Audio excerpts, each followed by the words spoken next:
Hey everyone, Derek here in Sun Valley with another tech talk for you. Today we're going to cover flyers that you email through IQ Office. I hope a lot of you do this already, but I want to make sure that you understand that there's an art to making these flyers, making sure that when you send them out, the recipients, whether it's buyers or agents, are going, whoa, I didn't know this about this house. And so we're going to cover a few things that will, I hope, make your flyers a little bit more aesthetically interesting, and hopefully we'll get those buyers and those agents to give you a call because they want to know more. So follow me. We're going to hear from a couple of agents who use them with some regularity. So it's not just me saying, oh, you should do this, but we're going to have actual agents in the field saying, yes, we do this. So come on along with me. It's a beautiful day in the neighborhood. Come on, friends. It's a beautiful day in the neighborhood.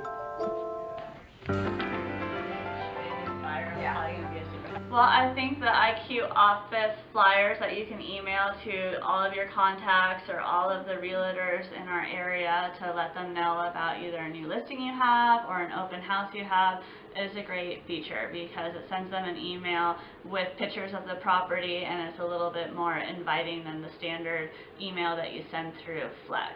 I would say that also the great part of it is that the agents can click on a photo in that flyer, and they can see the other information about the property as well. So that's a new feature that they've added onto it, which is great.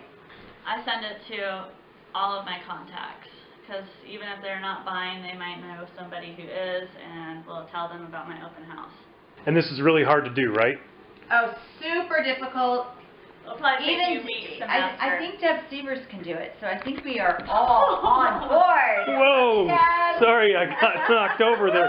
If Deb Severs can do it, and we love Deb Severs, then Anybody can do it. all right. Right. Okay. Thanks, and enjoy the snow. Appreciate it. Thanks, Deb. Bye. Come on back to my office. See you later. Stephanie and Kelly use the IQ Office emailable flyers very often with a lot of success, I think. So if you're not using them, hopefully the tutorial I'm about to show you and the hands on the computer screen will encourage you to do so. So just let me finish putting on my shoes here, and I'm going to get my vest on. Let's make the most of this beautiful day. We are going to go into IQ Office. I'm already logged in, and there's all those options up top, and we're going to go to Marketing. And we're going to go to E-Marketing, My Saved Content, My Campaigns, Email. We're going to do a new one, so let's go ahead and choose the email, and it's going to let us create a new flyer that we can email. IQ Office is full of things. There happens to be 14 pages of templates you can use. We're going to simplify it a little bit. So instead of saying all, we're going to do property flyer. And this isn't for anything in particular. We just want to send this to a couple of people to let them know we've got a great home, and we want to send them the flyer. Hopefully they'll give us a call back. So we're just going to go property flyer general. Okay, this reduces it from 14 pages to 2. I'm not sure which one to use, so I'm just going to click on this one, and it's going to show me what it looks like. There's one big splash photo and then 6 smaller photos with details here. I'm going to go with that because I believe in making a big impression with a splash photo like I'm highlighting here. So that's the one I'm going to use. So this is just the view mode. I'm going to click out of that, and I'm going to go ahead and select this one. Okay, so here is my blank flyer, and the reason it's blank is because IQ Office doesn't know what I want to put in here yet. It knows I'm the user, and so it has my photo and my information here, my name, but it doesn't know anything else. So it's just given me the sort of set pieces that I'm going to fill in once I get a little farther along. So content name. This happens to be for a property in Haley, so it's 420 Robin Hood Lane flyer. Its MLS number is 616319798. And so I'm going to push OK, and the photos and all the information has populated. It's brought it over directly from MLS, and so I've got all this information here. If you just rely on what the MLS does and let it populate automatically without thinking about anything, well, it's probably going to be okay, but it's not going to be great. For instance, down here I've got a funky photo of a bedroom that's kind of dark and looks a little bit scary. We've got a bathroom photo, and unless your bathroom is super cool, really don't use a bathroom on a flyer. And so the first thing we're going to do is we're going to change up some of these photos. Here you've got one big photo, let's call it the splash photo.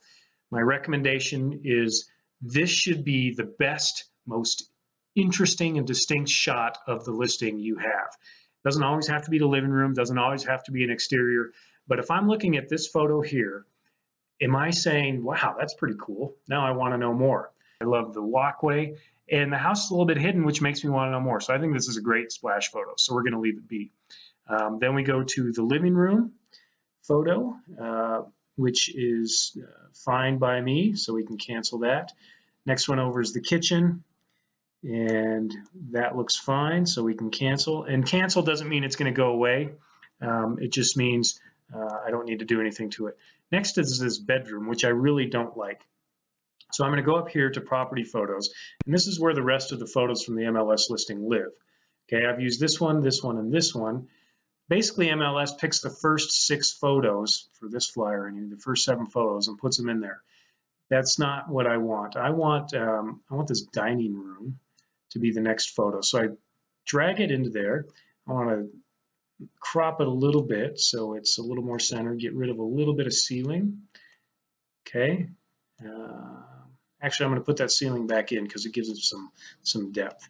Okay, and center it, and then I'm going to push save. I don't want a bathroom, so I'm going to go here to property photos, and I'm going to go find one that I think does a better job of telling what this home is about.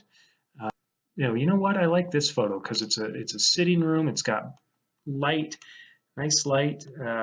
It shows the trees outside, so I like that. So I'm going to say save. Okay. This one here, I want an outdoor shot, but this is all windows and walls, and there was another outdoor shot I liked that I'm going to go find. Where is it?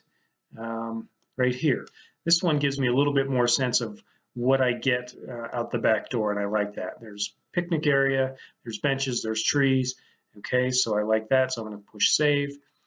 Now let's get a full-on picture of the house right here. Even though it's the back, at least it gives more of a sense of what that house is like. Okay. Notice here, add file. If I wanted like a general shot that I had in my hard drive of say the town or something that isn't associated with the MLS, I could add the file, my own photo, and put it in there. But as it is, I'm going to use this here, and I'm going to push save. Okay, so now I've got 6 distinct photos, 7 with the splash photo, and I'm feeling pretty good about that. My feeling about flyers is any information that is not going to help the buyer or the agent want to take another look at this, get rid of. It's just noise, and you want less noise on your flyer. So I can go up here. Here's my name. That blank space there I can fill in. I'm not a sales agent. If I was associate broker, I'd put that in or something, but I'm going to go ahead and put Director of Education, so people know my role there. That looks good there. And in this next box, I'm going to edit it. Cell, here's my cell phone. I don't need this on here twice. Okay, so I can get rid of that. And I'm actually going to move my email address up to where that second phone was, so that it's a little tighter. And then I can go down here, office phone. I'm probably going to leave that on there because if they can't get a hold of me, I still want them to call the office. I don't want to lose that. I didn't want to put the price on there, and I wanted to say gorgeous home. Instead, I could do that. But as it is, I do want the price on here, so I'm going to revert to $449,000. I'm just trying to show you that you have some liberty with these flyers. Next line here, 420 Robin Hood Drive, Haley, Idaho. I'm sending this to people here in town, so I don't need to have the Idaho and the zip code on there, so I'm going to get rid of that, clean it up. Anything I don't need is just noise. I want to get rid of it. I want the photos to speak louder than all this other text. Now here I've got details. I've got all this stuff in here. It's a lot of information, and I don't like the way it's set up. Square footage is important, yes, and views, yes. I'm going to keep those 4 here. Style house, I don't know what that means. Year built, 1982. This is 40 years old. That's not going to help me sell the house. Maybe if it was 70 years old, I could go, wow, it's an old house. I like that. But 1982 is not something you want to be saying, hey, this house was built in 1982. It's great. I'm going to get rid of that because I think the next thing after views it should be beds. So there's 3 there, and baths. There are 3. So I'm going to put that there. Acreage, 0.35, that's great. And the other thing I'm going to have on here is garage is 2. And I'm going to put 2 car so that they don't think there's 2 garages, but it's a 2-car garage. And then I'm going to get rid of this stuff here. Now it's balanced. It's got information that I think is more important, and it reads the way I want it to read. I click OK, and it shows up there and sits rather nicely there. If you noticed, there's also a window here for description. If I wanted the narrative in there instead, I could just click description and say OK, and then I would change details to home description. And for me, I like that better. It tells a little bit of a story and isn't just so detail oriented. Sometimes you'll want to be one way, sometimes the other, maybe a combination of the two, but I like the narrative a little bit. It sounds more like me speaking, and what I'm trying to do is present myself as someone with knowledge, not just stats that anyone could get, but this has a voice to it. I would certainly check the spelling a couple of times and make sure that I have all the information I want to pass on in this narrative. Okay, so I think I'm ready to send this out. I'm going to not save and get HTML because I don't even know what I would do with that. I'm not going to print this one. I'm going to save an email. So I'm going to go ahead and click that. Okay, and the subject. This is an important piece in the art of making flyers. If I just put the address in here, 420 Robin Hood Home, well, a lot of agents are going to think they already know what that is and they're not going to look at it. And 420 Robin Hood Home doesn't really do much to a buyer to make them go, oh, I wonder what this is about. So I'm going to encourage you in your subject to use a much more enticing and maybe even mysterious approach to writing your subject. In this case, I think it's very well priced and I think it's a gorgeous home. So I'm going to try to lure my buyers and agents into clicking to see the flyer with the hopes that they'll call me by saying something like, you won't, I've already done it, you won't believe the price on this custom home. Because what that's going to do to the viewers go, well, maybe I won't. I'm going to have to see. And they'll click on it, and all of a sudden, they've looked at your flyer, and that's what you want to have happen. I've given a little bit of information, but I've also given a little bit of mystery, and those two things, I think, are usually more successful in allowing people, in coercing people to open your flyer. Okay? So I am going to select the agent that I want to email it to, and